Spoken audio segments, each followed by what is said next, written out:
Kalau menurut gue Natal itu adalah suatu event atau suatu hari di mana banyak orang yang nunggu gitu. Natal itu adalah hari yang spesial karena di mana semua umat yang percaya kepada Tuhan Yesus merayakan hari kelahirannya. Kelahiran Tuhan Yesus Kristus yang datang demi manusia untuk menebus dosa-dosa kita semua.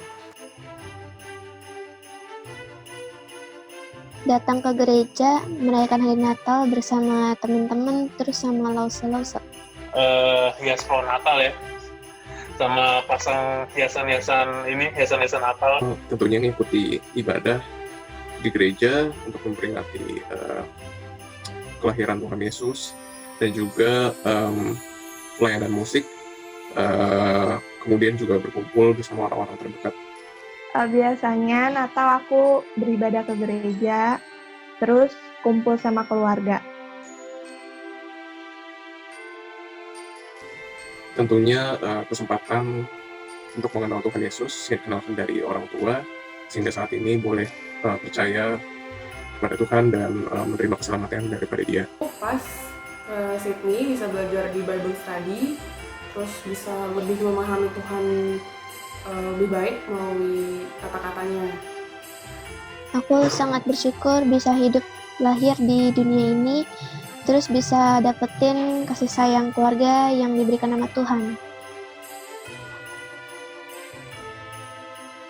Aku pengen merayakan Natal secara sungguh-sungguh untuk sebagai ucapan syukur dan terima kasih kepada Tuhan. Pengen belajar lebih lagi, terus lebih rajin lagi ibadah, doa. Aku rindu nggak cuma merayakan Natal di gereja, tapi juga dapat membawa kabar sukacita bagi teman-teman yang belum percaya kepada Tuhan. Shalom teman-teman remaja dan pemuda, kita bersyukur kalau hari ini kita masih bisa merayakan kelahirannya, Dia yang mau datang ke dunia untuk menyelamatkan setiap dari kita. Maka dari itu kita mau bersukacita, kita mau nyanyikan, kita sembah dan puji Dia, dengar malak memuji, mulia bagi Sang Raja. Dengar malak memuji, mulia bagi Sang Raja. Damai dan sejahtera turun ke dalam dunia. Bangsa-bangsa bangkitlah dan bersoraklah serta langit bumi dengarlah lahir Kristus Sang Raja. Dengar malak memuji, mulia bagi Sang Raja. Yang di surga disembah, Kristus Raja yang bakal lahir ke dalam dunia, dan Maria bundanya dalam daging dikenal firman Allah yang kekal. Yesus bayi yang kecil, nyatalah Immanuel. Dengar malak memuji, mulia bagi Sang Raja. Mari kita terus mau bersukacita karena kelahirannya. Kita mau terus sembah dan puji Dia karena Dia rela datang ke dunia. Mari kita katakan sembah dan puji Dia, sembah dan puji Dia.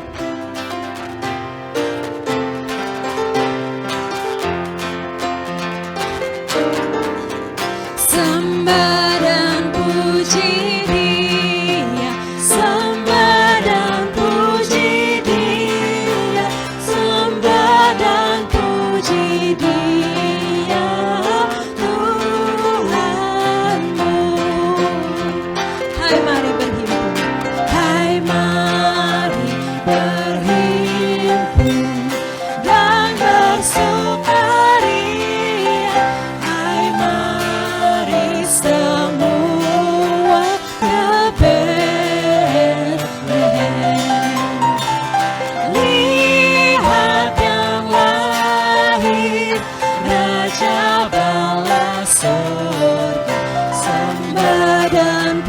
puji Dia, sembah dan puji Dia, sembah dan puji Dia, Tuhanmu.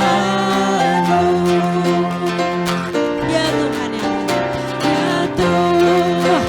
yang lahir pada hari ini, ya Yesus, terpujilah namamu.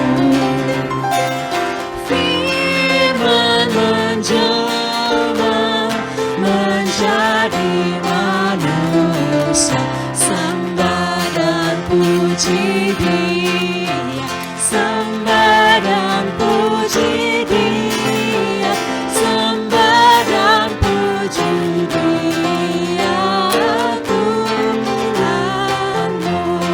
Katakan sembah dan puji, sembah dan puji Dia, sembah dan puji Dia, sembah dan puji Dia, Tuhanmu. Sembah dan puji Dia, Tuhanmu. Mari teman-teman kita berdoa. Ya Bapa, terima kasih Tuhan, kami mau ucap syukur kalau hari ini ya Tuhan kami telah menerima anugerah-Mu, di mana Engkau telah menyelamatkan kami. Semua itu hanya karena anugerah-Mu ya Tuhan, kami dapat percaya kepadamu, kami dapat mengenal Engkau, dan juga kami dapat merayakan kelahiran-Mu ya Bapa. Kiranya Engkau saja yang pimpin setiap kami dalam kehidupan kami. Kiranya setiap segala pengharapan kami ya Tuhan hanya berdasar padamu saja, dan kiranya Engkau saja yang tilik setiap hati kami agar kami juga mau dengar-dengar akan firman-Mu. Kami mau hidup bagi-Mu ya Tuhan. Biarlah Roh Kudus-Mu yang bekerja di atas hidup kami, dan kami dapat menjalani hidup kami dengan tuntunan-Mu ya Bapa. Engkau saja yang tolong dalam kehidupan kami, dalam keseharian kami. Kiranya hidup kami merupakan persembahan yang terbaik, persembahan yang hidup hanya bagi-Mu saja ya Bapa. Dalam nama Tuhan Yesus kami berdoa, amin. Pembacaan Alkitab diambil dari Yohanes 14 ayat 1 sampai 3. Janganlah gelisah hatimu, percayalah kepada Allah, percayalah juga kepadaku. Di rumah Bapakku banyak tempat tinggal. Jika tidak demikian, tentu aku mengatakannya kepadamu, sebab aku pergi ke situ untuk menyediakan tempat bagimu. Dan apabila aku telah pergi ke situ dan telah menyediakan tempat bagimu, aku akan datang kembali dan membawa kamu ke tempatku, supaya di tempat di mana aku berada, kamu pun berada. Mari sebelum kita mendengarkan firman Tuhan, kita mau taruh kegelisahan kita, taruh segala pergumulan kita, segala sukacita dan juga pengharapan kita di hadapan Tuhan, karena kita percaya bahwa Tuhan yang mampu untuk menyelamatkan kita, Dia juga mampu untuk mengangkat kita dari segala pergumulan kita, segala kegelisahan kita. Dia mampu menguatkan kita, karena Dia berkuasa menyelamatkan kita. He is mighty to save.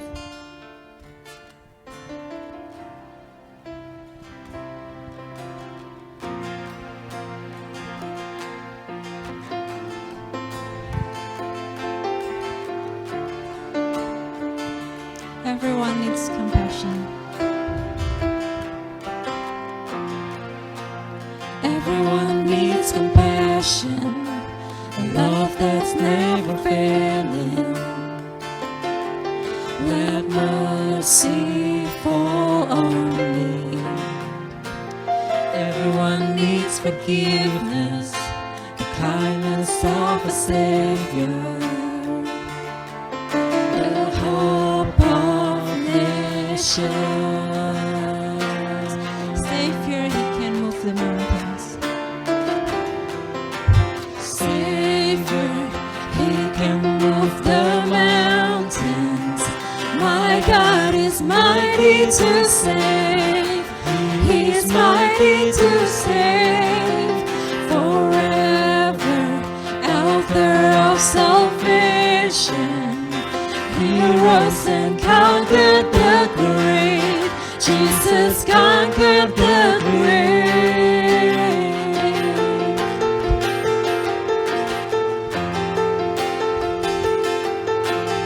So take me as you find me, with all my fears and doubts. So take me as you find me, with all my fears and failures. Fill my life again. Give my life to follow everything I believe in. And now I surrender,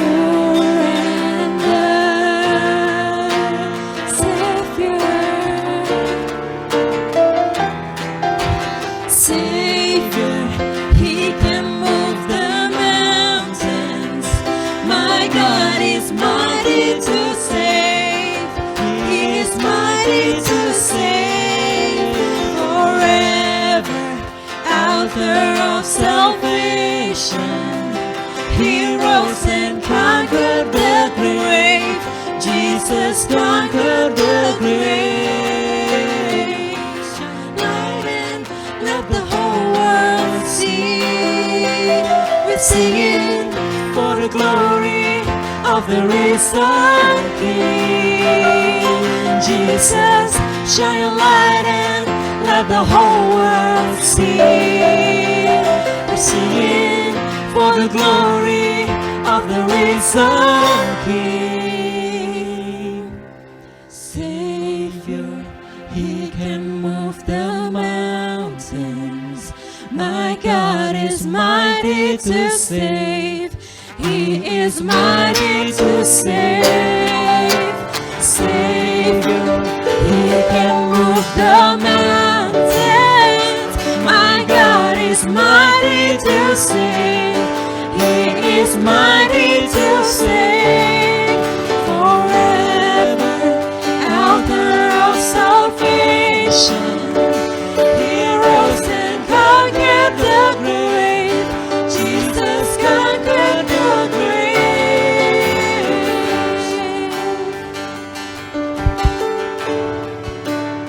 Firman Tuhan akan dibawakan oleh Guru Injil Jeffrey.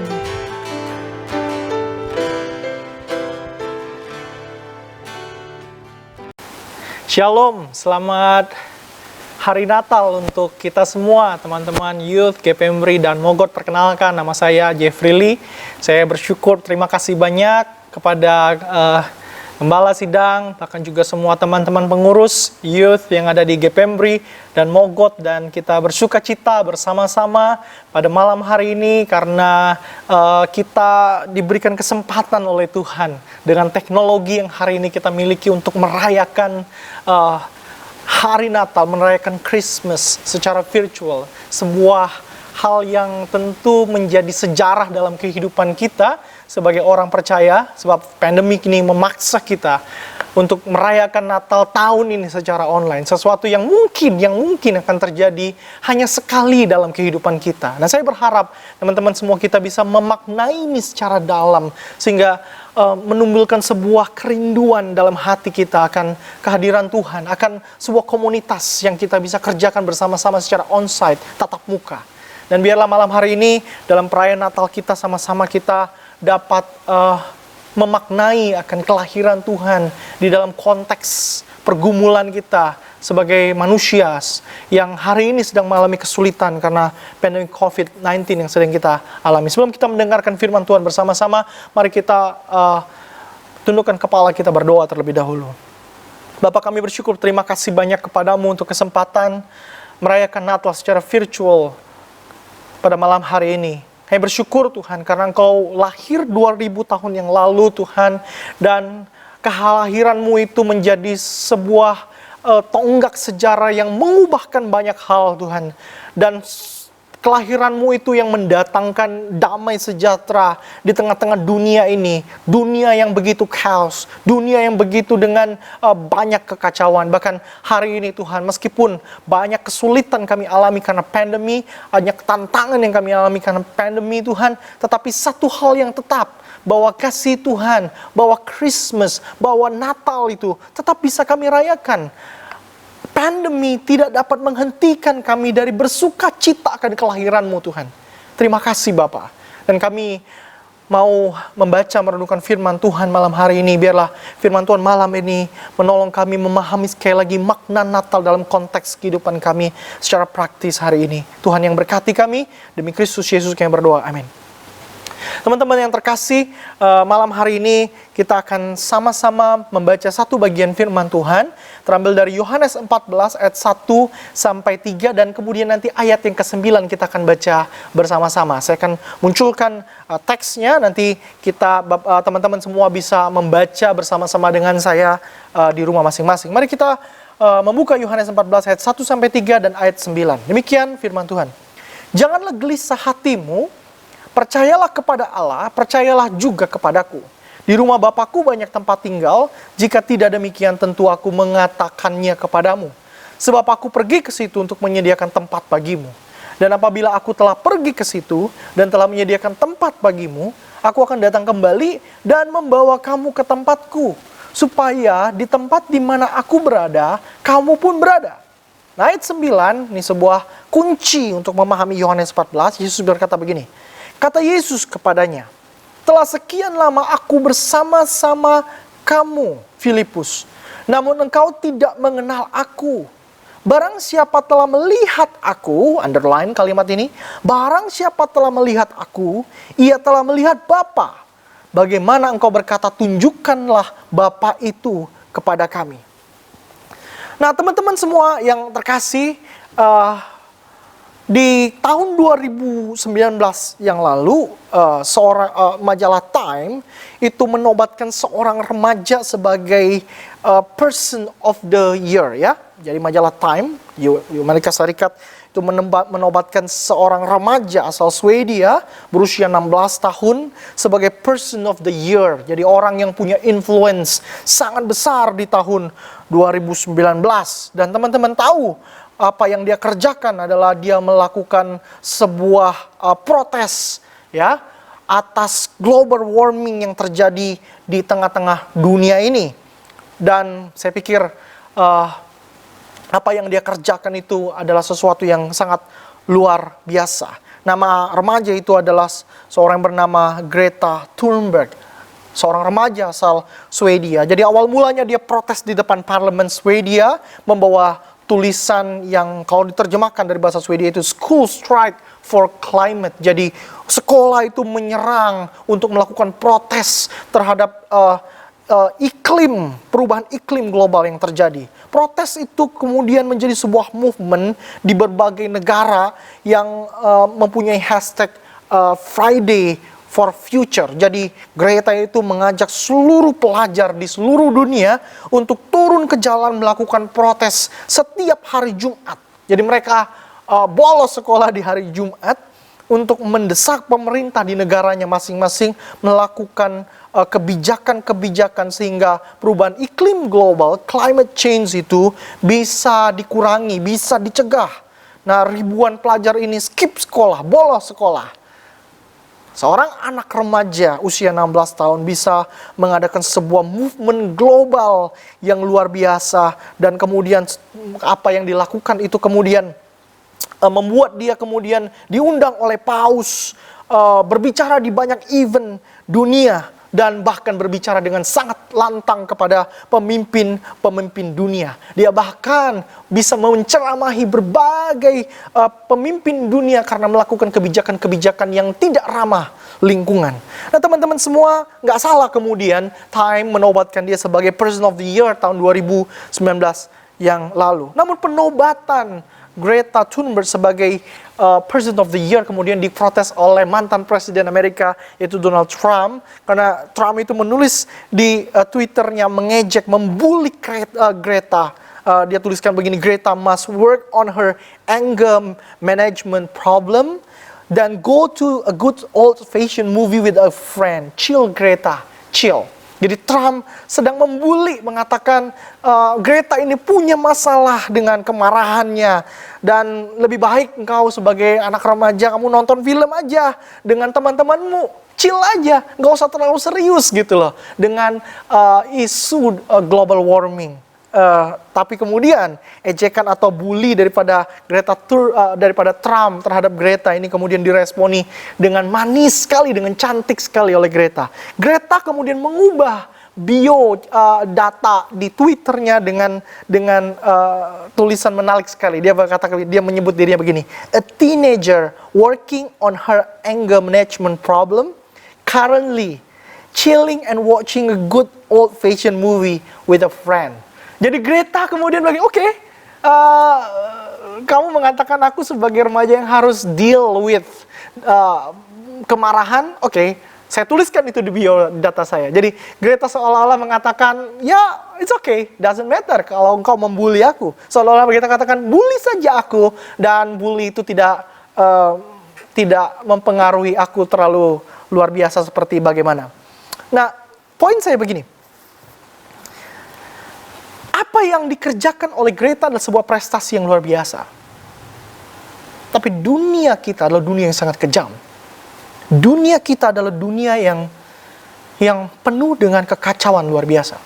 Prestasi saja seperti yang dikerjakan oleh Greta, itu dibully. Apalagi kekurangan. Prestasi saja dibully, apalagi kekurangan. Dan teman-teman bayangkan kalau kita punya kekurangan, udah jelas dibully. Karena prestasi pun bisa dibully. Hal ini menunjukkan bahwa dunia di mana kita tinggal itu adalah dunia yang sangat kacau sekali. Ya, dunia tempat kita tinggal itu kacau luar biasa. Kalau kita kuat, kita menang. Tapi bukankah banyak kali ketika kita mendapatkan pengaruh yang kurang baik dari dunia ini, seringkali kita juga jadi kacau, teman-teman. Ya, kita terpengaruh dengan dunia ini. Kita ikut apa yang kemudian ditawarkan oleh dunia, atau pengaruh, atau perkataan apa yang dunia katakan kepada kita. Sehingga satu kesimpulan saya, kalau kita simpulkan apa yang terjadi di dunia ini, maka kita bisa menyebut sebagai kita ini messy people. Kita orang yang berantakan. Dan parahnya adalah, kabar buruknya adalah, kita juga tinggal di tengah-tengah dunia yang berantakan. Messy people, messy world.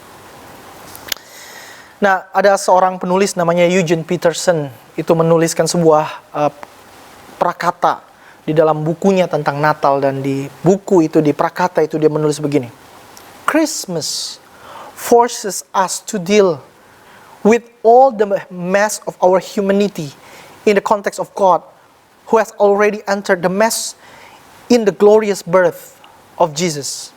Natal memaksa kita untuk kembali berhubungan dengan kekacauan kehidupan kita sebagai manusia, di dalam konteks bahwa Allah sudah masuk ke dalam kekacauan di dalam keagungan kelahirannya. Nah, kita harus melihat kepada kehidupan kita yang kacau. Dan kita menemukan bahwa Natal membawa kita kembali kepada kehidupan yang kacau itu, teman-teman. Jadi Natal itu membuat kita harus melihat kehidupan kita yang kacau. Dan kabar baiknya adalah, good newsnya adalah, Yesus nggak anti dengan hidupmu yang kacau. Berapa banyak dari kita yang hari ini hidup di tengah-tengah kondisi pandemi yang kita alami, dan jadwal kita semua berantakan, pekerjaan kita berantakan, study kita berantakan, relasi kita berantakan. So we all messy people, we are messed up. Dan saya ingin katakan kepada teman-teman yang menyadari bahwa hidupnya mess up, this is very good news. Bahwa Yesus ganti dengan hidupmu yang kacau. Karena Yesus lahir 2000 tahun yang lalu di tengah-tengah dunia yang kacau. Bayangkan, tidak ada tempat buat dia untuk dilahirkan. Tidak ada tempat. Yesus lahir di tengah-tengah dunia yang kacau. Bahkan setelah kelahirannya pun, bukankah Herodes kemudian memburu anak-anak di bawah umur 2 tahun? Karena dia tidak ingin disaingi, ada raja baru. Ada seorang raja yang penuh dengan keserakahan. Tidak ingin ada saingan. Di situ kita melihat betapa dunia kita diisi oleh orang-orang, oleh manusia yang serakah, Dan kemudian membuat dunia di mana Yesus lahir itu menjadi dunia yang kacau. Yesus lahir di tengah-tengah kehidupan manusia yang kacau 2000 tahun yang lalu. Dan saya mau katakan dia nggak anti hari ini dengan kekacauan dunia yang sedang kita alami. Tapi dia ingin lahir kembali. Dia ingin hadir. Teks yang kita baca tadi berhubungan sekali dengan kekacauan hidup kita sebagai manusia. Dan Yesus nggak anti dengan kekacauan hidup manusia itu. Yesus menghubungkan antara kegelisahan hati manusia dengan sebuah jaminan akan rumah Bapa. Hati yang gelisah menunjukkan kepada kita bahwa bukan hanya kehidupan manusia yang secara eksternal atau di luar saja yang kacau, tapi juga ternyata hati yang gelisah. Yesus berkata gini, janganlah gelisah hatimu. Menunjukkan bahwa di internal kita, dalam hati kita juga kacau. Ada kegelisahan. Nah, jangan. Kekacauan secara eksternal di tengah-tengah dunia ini terjadi karena setiap manusia memiliki kekacauan internalnya masing-masing. Jadi apa yang terjadi kacau secara internal itu kemudian terekspresi keluar sehingga eksternalnya menjadi kacau juga. Nah, hal ini terlihat jelas teman-teman ketika pandemi masuk ke dalam kehidupan manusia. Dan saya menemukan ada sebuah ironi. Ironinya begini. Ironinya itu berkaitan dengan hashtag yang muncul di awal-awal pandemi, teman-teman ya. Di awal-awal tahun ini, yaitu hashtag stay at home. Di rumah aja ya. Pemerintah menganjurkan kita di rumah aja. Banyak perusahaan memberlakukan WFH ya, work from home. Bahkan hari ini saya percaya juga teman-teman juga yang sebagai karyawan perusahaannya juga masih sebagian besar memberlakukan WFH ya, work from home, kerja dari rumah. Nah, kita cuma berada di rumah. Waktu kita di luar rumah menjadi sangat terbatas dan kita sendiri nggak mau keluar rumah. Ada seorang anak remaja saya, sejak pandemi muncul di tengah-tengah Jakarta, tengah-tengah Indonesia, sampai dengan hari ini dia nggak pernah keluar rumah. Literally nggak pernah keluar rumah. Ya, di rumah aja. Bayangin kehidupan yang demikian. Tetapi ini menjadi sebuah ironi. Kenapa menjadi sebuah ironi? Karena begini, dulu ketika kita bekerja atau belajar atau studi, sekolah, datang keluar rumah atau bekerja di kantor seharian sampai malam. Nah, ketika udah terus-menerus kita lakukan itu, dari Senin sampai dengan hari Jumat, di hari Sabtu dan Minggunya, kita mungkin karena udah keluar terus rumah, ya, kita mungkin yang begini, aduh, weekend aku pengen di rumah aja. Kayak kita kangen banget berada di rumah aja. Nah, ironinya begini, bahwa ketika kita berada di luar, lama berada di luar, kita rindu berada di dalam. Oke? Tapi ketika pandemi hari ini menyerang kita, dan kemudian memaksa kita untuk berada di rumah aja, bukankah hari ini hampir semua kita juga kangen berada di luar? Ya, kita pengen lagi nongkrong-nongkrong cantik di tempat kopi favorit kita. Kita pengen lagi hang out di mall, lalu kemudian nonton film di bioskop. Kita kangen untuk komsel dengan teman-teman kita ketemuan. Kita kangen untuk datang ke gereja setiap hari Minggu untuk ibadah. Kita rindu berada di luar. Karena hari-hari kita kini terus-menerus setiap hari berada di dalam rumah. Buat saya ini sebuah ironi. Kenapa? Karena kita merindukan rumah di saat kita berada di luar rumah. Kita merindukan keluar rumah saat kita terus-menerus berada di rumah. Seolah-olah ini menunjukkan bahwa hati kita itu adalah hati yang terus-menerus pengen mencari, nggak puas. Ya, ketika kita terus-menerus berada di luar rumah, kita akan berpikir gini, kalau gua ada di dalam rumah kayaknya enak banget, tenang, nyaman, bisa istirahat. Ya, enak banget. Tapi waktu kita terus-menerus berada dalam rumah, teman-teman, Kita pikir, kayaknya kalau di luar tuh seneng banget ya. Bisa jalan-jalan, bisa nonton bioskop, bisa ketemu teman-teman. Liburan Desember kayak gini bisa hunting tiket murah. Kita pergi jalan-jalan, traveling. Kita pengen keluar. Ini sebuah ironi. Dan ironi itu terjadi karena hati kita itu seolah-olah saya gambarkan hati manusia itu sebagai hati seorang penjelajah, traveler. Hati kita itu adalah hati yang pengen terus mencari sesuatu. Yang kita pikir kalau kita sampai kepada titik itu, kita ada rasa kelegaan di sana, rasa ketenangan, rasa kesenangan di sana. Ada kenikmatan di sana.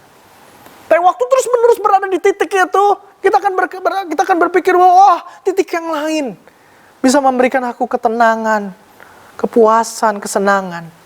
Hati kita itu hati seorang traveler, penjelajah. Faktanya hati kita itu susah untuk dalam tanda petik betah di rumah, ya. Kalau tahu dalam bahasa Inggris, kita itu merasa not at homeness. Jadi kemanapun kita pergi hari ini tengah-tengah dunia, ada satu titik waktu kita sampai ke titik ini, kita pikir kita senang, kita tenang, kita puas. Lalu ada masanya kita akan merasa I feel not at homeness. Rasanya nggak betah. Pengen ke tempat lain.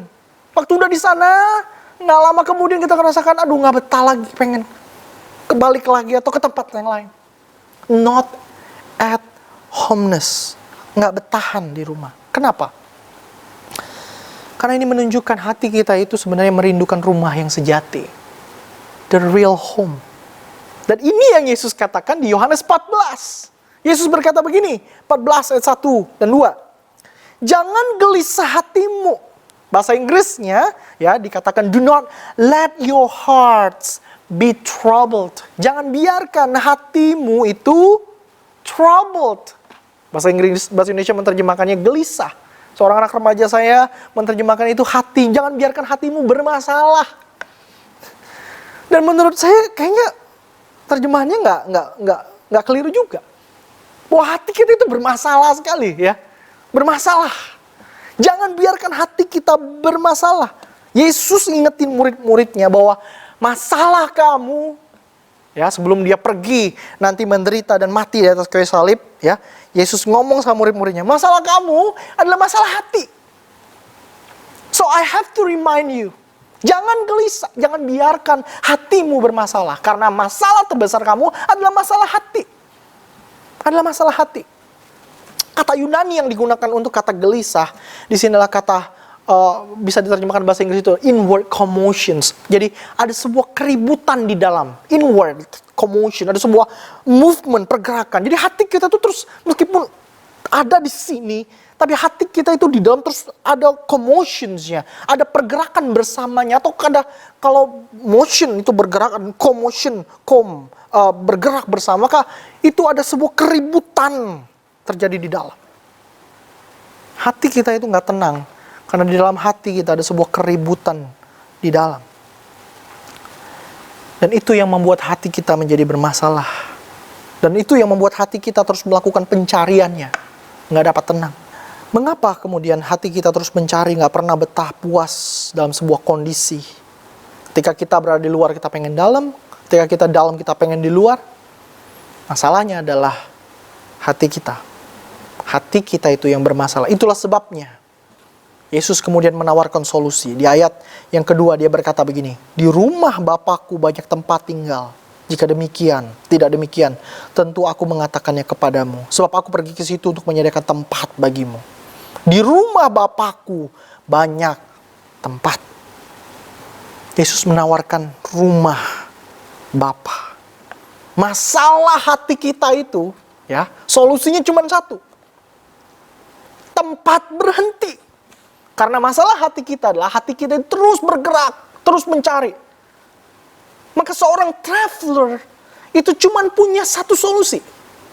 Traveler itu akan berhenti melakukan travelingnya waktu dia menemukan sebuah tempat di mana dia bisa tinggal dan stay di tempat itu. Yesus menawarkan rumah karena Yesus tahu masalah hati manusia adalah masalah hati yang terus menjelajah, terus mencari. Dan yang menarik buat saya adalah ketika dia menawarkan sebuah rumah, the real home, yang memberikan sebuah ketenangan, kebahagiaan yang tidak dapat usang. Itu di ayat 9, di ayat mulai dari ayat 8, ayat 9 itu Filipus bilang kepada Yesus, Tuhan, tunjukkan Bapa kami mau pergi ke rumah itu. So, shows us the Father. Karena kalau Engkau kasih tahu kami di mana Bapa itu berada, maka kami tahu di mana rumah itu berada. Di mana rumah Bapa itu berada. Tapi jawaban Yesus itu sangat mencengangkan sekali. Karena Yesus bilang begini, Filipus, udah lama engkau sama-sama dengan aku. Kok gak kenal? Dan Yesus bilang kalimat ini, barang siapa telah melihat aku, ia telah melihat Bapa. Dengan kata lain Yesus bilang gini, hello, memang aku bilang rumah Bapa, tapi Bapa dan aku satu. Waktu engkau lihat aku, kau lihat Bapa. Waktu engkau tinggal dalam aku, kau tinggal dalam rumah Bapa. Ini yang sering dipahami keliru oleh orang Kristen. Kita pikir rumah Bapa nanti di akhir zaman nanti. No. Yesus justru dalam teks ingin mengatakan kita bisa menikmati rumah Bapa dalam relasi dengan Yesus. If you find Jesus, or if Jesus find you, you find God's home. Kau menemukan rumah Bapa, Father's home. Artinya dengan kata lain begini, waktu kita punya relasi dengan Yesus, di situ kita merasakan pengalaman rumah Bapa yang memberikan kita ketenangan di hati kita, kini dan di sini. Nggak usah tunggu nanti. Yes, kesempurnaannya, penyempurnanya nanti. Tapi nggak usah tunggu nanti. Kini dan di sini pun kita dapat nikmati. Sehingga hari ini, mau kemudian kita terus-menerus berada di rumah, atau di luar rumah, kita nggak perlu sebenarnya gelisah. Karena sebenarnya ketenangan, kesenangan hati kita, kebahagiaan hati kita, bukan berada di luar atau di dalam. Bukan berada di dalam rumah atau di luar rumah atau di tempat lain. Tapi ketenangan, kebahagiaan itu adanya adalah di dalam sini. Dalam relasi kita dengan Yesus. Seorang bapak gereja namanya Agustinus berkata begini, you made us for yourself, and our heart is restless until it finds its place of rest in you. Kau menciptakan kami untuk dirimu sendiri dan hati kami gelisah sampai ia menemukan tempat perhentiannya di dalam Kau. Sampai kita menemukan tempat perhentiannya di dalam Yesus, hati kita terus-menerus tidak akan pernah tenang. This is good news buat kita di tengah-tengah pandemi ini. Berapa banyak dari kita yang hari ini setelah 8 bulan, 9 bulan kita hidup di dalam pandemi yang kita alami ini, yang terus-menerus setiap hari gelisah, khawatir, gak tenang. This is good news for you. Do not travel anymore. Gak usah jelajah kemana-mana lagi. Stop. Pandang Yesus. Dan bilang sama dia, aku mau engkau lahir hari ini dalam hatiku. Sehingga aku bisa menikmati pengalaman rumah Bapa. Perspektif ini, teman-teman, menjadi sebuah perspektif yang sangat indah. Mengapa? Bayangkan ya. Natal itu, 2000 tahun yang lalu waktu Yesus lahir. Yesus itu seolah-olah, Yesus itu datang di tengah-tengah dunia yang kacau. Dan dia bilang begini, I stay here.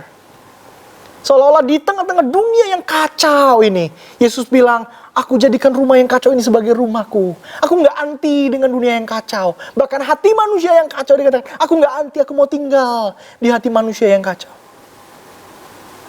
Dan kemudian, ketika dia hidup di tengah-tengah dunia, seperti yang dicatat oleh Yohanes, dia bilang kepada murid-murid gini, engkau dapat menikmati pengalaman rumah Bapa kalau engkau punya relasi, kalau engkau melihat aku, kalau engkau punya relasi dengan aku.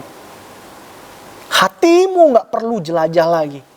Hatimu memang kacau, tapi hatimu akan mendapatkan ketenangan Kalau engkau menikmati pengalaman rumah Bapa dan itu terjadi. Kalau engkau membuka hatimu dan membiarkan aku lahir tinggal di sana. Jadi hari ini teman-teman, ketika kita merayakan Natal hari ini, memang peringatan apa yang dikatakan oleh Yesus di Yohanes 14 ayat 1-3 sering kita tafsirkan ini sebagai sebuah janji kedatangan Yesus yang kedua kali. Tapi hari ini gak usah ngomong kedatangan Yesus nanti yang kedua kali. Gak usah ngomong. Karena Yesus, karena ketika engkau membiarkan Yesus, membuka hatimu untuk Yesus lahir hari ini, sekali lagi di tengah-tengah hatimu yang kacau dan gelisah itu, maka kedatangannya kembali nanti, itu menjadi sebuah jaminan penyempurnaan, sesuatu yang kita bisa nikmati, yaitu pengalaman rumah Bapa kini dan di sini. Tapi syaratnya cuma satu, buka hati kita, biarkan Yesus lahir sekali lagi. Tapi mungkin sebagian besar dari kita, pengurus, pelayan, hamba Tuhan, siapapun kita, orang Kristen udah lama, kita bilang begini, oh, Yesus lahir di hatiku udah lama banget. But wait a minute, tunggu bentar. Apakah memang Yesus sudah lahir dalam hatimu sungguh-sungguh? Atau memang Yesus sudah lahir dalam hatimu sungguh-sungguh? Tapi apakah engkau membiarkan Yesus yang lahir di hatimu itu menguasai seluruh ruangan yang ada di dalam hatimu? Nah, saya kasih ilustrasi penutup untuk menutup khotbah saya malam hari ini. Misalnya teman-teman baru beli rumah, sebuah rumah. Teman-teman tabung, udah uang bertahun-tahun. Lalu kemudian teman-teman mau beli rumah. Dan rumah itu biasanya isinya ada beberapa ruangan. Nah teman-teman kemudian punya duit sejumlah uang. Lah kemudian teman-teman mau beli rumah. Dan sudah deal dengan pemilik rumah sebelumnya. Dan tanda tangan, sign, selesai. Serahkan kunci. Lalu kemudian teman-teman mulai masuk ke rumah yang baru itu. Nah, waktu teman-teman pegang kunci, buka rumahnya, teman-teman cek semua ruangan di dalam rumah itu. Wah, seneng banget akhirnya punya rumah. Ya, apalagi kita sebagai orang millennials, orang bilang tuh millennial susah punya rumah katanya, karena nggak suka nabung. Tapi kemudian teman-teman punya rumah, seneng banget bukan? Berarti teman-teman nggak kayak millennials yang lainnya.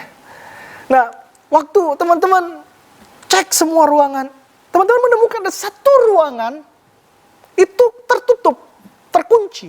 Teman-teman coba semua kunci yang mata kunci yang diberikan oleh pemilik yang lama, nggak bisa kebuka. Teman-teman telepon lah, kemudian si pemilik rumah yang sebelumnya. Teman-teman telepon, halo Pak, ini kenapa ruangan yang satu nggak ada kuncinya ya? Lalu pemiliknya bilang begini, ya begini, kamu memang sudah menjadi pemilik rumahku. Kamu udah bayar. Tapi kamu perlu tahu satu hal Pak, bahwa ruangan yang satu itu tetap punyaku. Maka aku gak kasih kuncinya. Biarin aja, biarin terkunci. Aku gak mau Bapak sebagai pemilik yang baru masuk ke dalam ruangan itu. Coba, bayangkan kalau teman-teman membeli sebuah rumah, lalu kemudian pemilik yang lama mengatakan kalimat itu, bahwa ada satu ruangan dalam rumah yang baru saja kamu beli, tetap terkunci dan dia gak mau kasih kuncinya. Apa respon teman-teman? Marah pasti. Gak suka. Dan teman-teman akan berkata, gak bisa demikian. Aku membeli sebuah rumah. Satu rumah. Maka segala sesuatu yang ada di dalamnya itu harus jadi milikku. Tapi bukankah kita sering begitu? Kita bilang, Yesus, kau udah bayar harga atas hidupku, hatiku lunas di atas kayu salib. I give all my heart. I give all my life. Tapi secara diam-diam, waktu kita kemudian serahkan kunci hati dan hidup kita sama Yesus, secara diam-diam, kita nggak serahkan satu atau dua kunci ruangan dalam hati kita.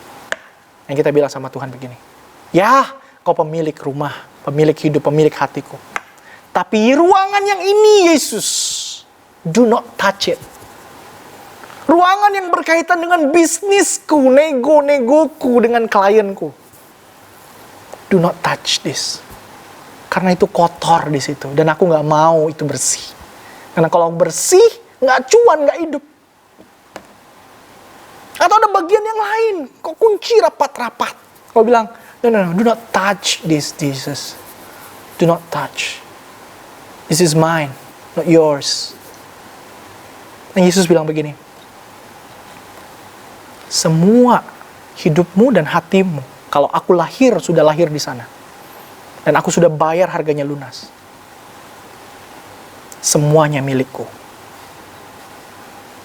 Saya cuma mau bilang sama teman-teman malam hari ini, di momen Natal ini, mau nggak kita serahkan kunci yang kita sembunyikan selama ini?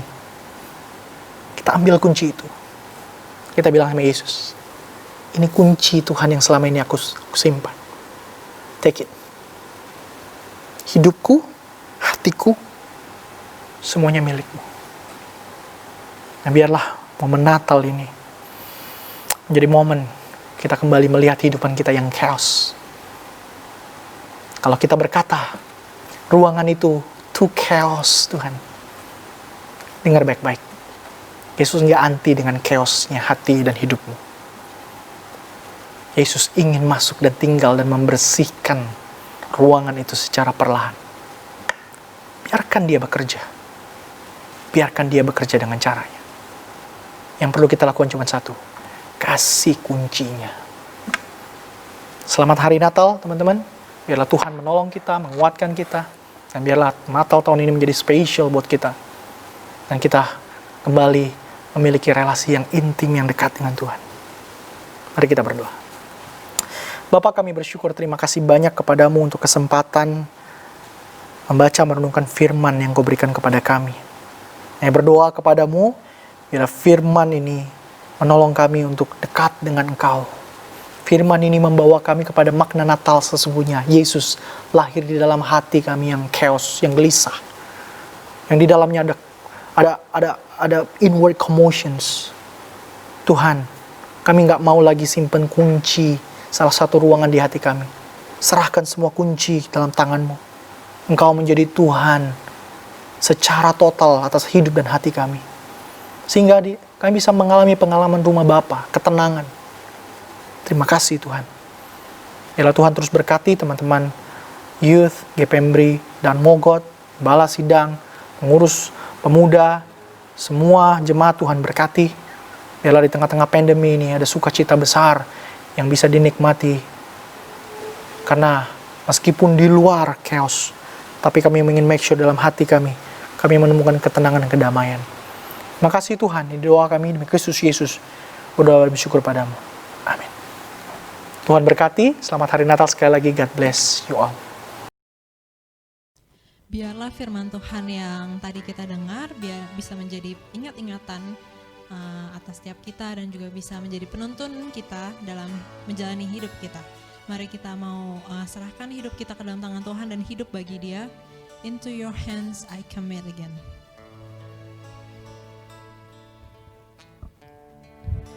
Into your hand I commit again. With all I am for you, Lord. You hold my world in the palm of your hand, and I am yours forever. Jesus, I believe in you. Jesus, I believe. Jesus, I belong to you.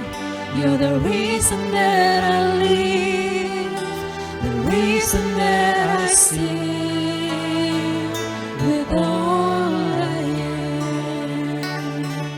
I'll walk with you wherever you go. I'll walk with you wherever you go. Truth, peace, and joy, I'll trust in you, and I will live in all of your ways. sings forever. Jesus, I believe in you. Jesus, I believe in you. Jesus, I belong to you. You're the reason that I live, the reason that I sing. Jesus, I believe in you. Jesus, I belong to you. You're the reason that I live, the reason that I sing. With all I am, I will worship you.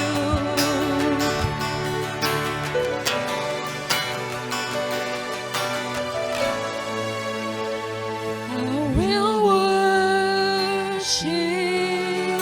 you. I will worship you. I will worship you. I will worship you.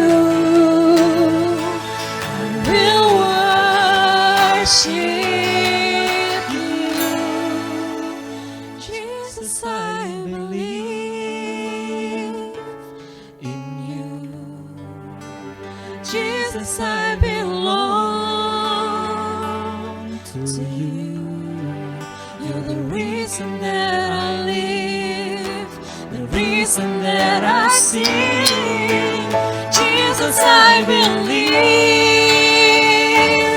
in you. Jesus, I belong to you. You're the reason that I live, the reason that I sing. With all I am, you're the reason you're the reason that I live, the reason that I sing.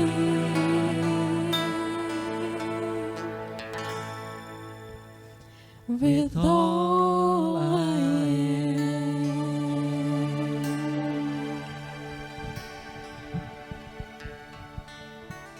Teman-teman, mari kita akan menaikkan doa-doa syafaat kita. Yang pertama, kita mau berdoa untuk seluruh perayaan Natal, umat Tuhan di seluruh dunia, supaya Tuhan yang pimpin dan menolong berjalan dengan baik. Mari kita berdoa bersama-sama. Bapa di dalam surga, saat ini kami menaikkan doa syafaat kami kepadamu. Kami mengucap syukur dan berdoa ke Tuhan untuk seluruh umat Tuhan yang ada di seluruh dunia ini yang akan merayakan Natal di bulan ini. Yang menyerahkan dalam tangan-Mu ya Tuhan seluruh persiapan dan seluruh acara yang akan dilaksanakan. Biarlah semuanya itu menjadi hormat dan kemuliaan bagi nama-Mu. Tuhan yang memberikan keamanan, Tuhan yang memberikan sukacita bagi setiap umat-Mu Tuhan di dalam merayakan Natal, merayakan kelahiran Tuhan kami Yesus Kristus. Terima kasih Tuhan, kami berdoa untuk seluruh persiapan yang dilakukan. Biarlah Tuhan yang pimpin dan Tuhan yang memberkati. Di dalam nama Tuhan Yesus Kristus kami sudah berdoa. Amin.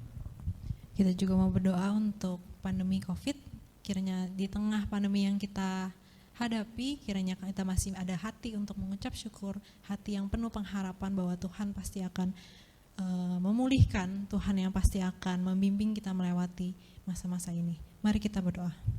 Ya Tuhan, terima kasih Bapak, di tengah pandemi COVID yang kami alami ya Bapak, kami masih bisa berkumpul, kami masih bisa merayakan kelahiran-Mu ya Bapa. Mungkin dari kami ya Tuhan banyak yang mengalami pergumulan, baik dari segi ekonomi, baik dari segi kesehatan ya Tuhan, dan persoalan lainnya ya Tuhan. Engkau yang mengerti, Engkau yang peduli ya Bapa. Kami percaya ya Tuhan bahwa di tengah apapun yang kami alami, Engkau saja yang menuntun, Engkau saja yang menolong kami, Engkau yang memberikan kami pengharapan yang sejati ya Bapak, bahwa Engkau pasti akan memulihkan, Engkau pasti akan memperbaiki setiap keadaan yang terjadi saat ini ya Bapak. Kami mau serahkan semua ke dalam tangan-Mu ya Tuhan. Kami percaya ya Tuhan, semuanya pasti akan kembali, semuanya pasti akan menjadi lebih baik lagi ya Bapak. Inilah doa dan harapan kami ya Tuhan, dan juga ucapan syukur kami ya Tuhan bahwa Engkau selalu menyertai kami. Dalam nama Tuhan Yesus kami berdoa. Amin. Ya teman-teman, setelah ibadah Natal ini kita masih akan ada acara kebersamaan, tapi bukan di sini, bukan di YouTube, karena nggak bisa lihat muka. Tapi kita akan ada acara kebersamaan di Zoom meeting dan linknya itu akan dikirimkan ke grup SGO Campur. Jadi teman-teman bisa cek di situ dan kita kumpul kembali setelah ini. Jangan kemana-mana kita karena bakal seru-seruan bareng, kita bakal main game bareng, jadi balik lagi di Zoom meeting. Nah, sebelum itu kita mau tutup ibadah Natal ini, kita mau nyanyikan lagu Dunia Gemar dan Soraklah.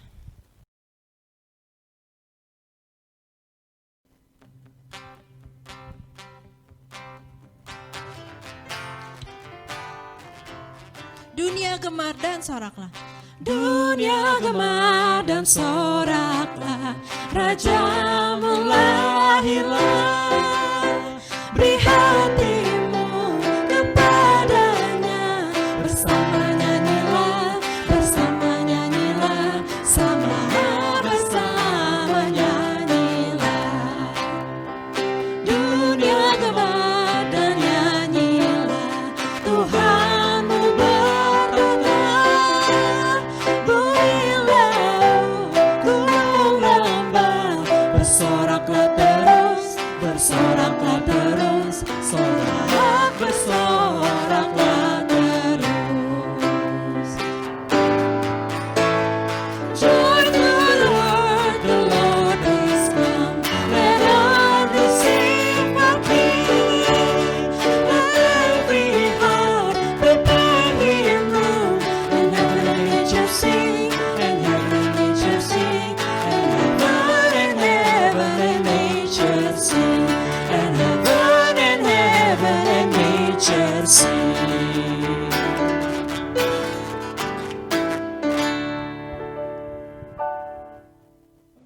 Mari kita bersama-sama akan mengakhiri ibadah perayaan Natal kita pada malam hari ini. Mari kita bersama bangkit berdiri, kita berdoa. Bapa di dalam surga, kami mengucap syukur dan kami berterima kasih Tuhan sudah menolong dan memberkati seluruh rangkaian acara ibadah Natal kami pada saat malam hari ini.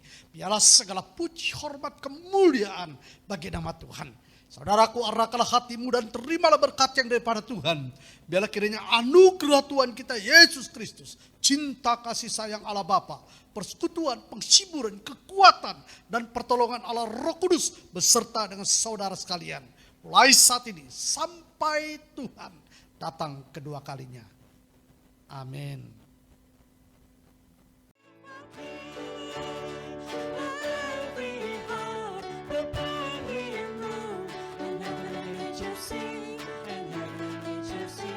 Lanjut klik link di sini ya.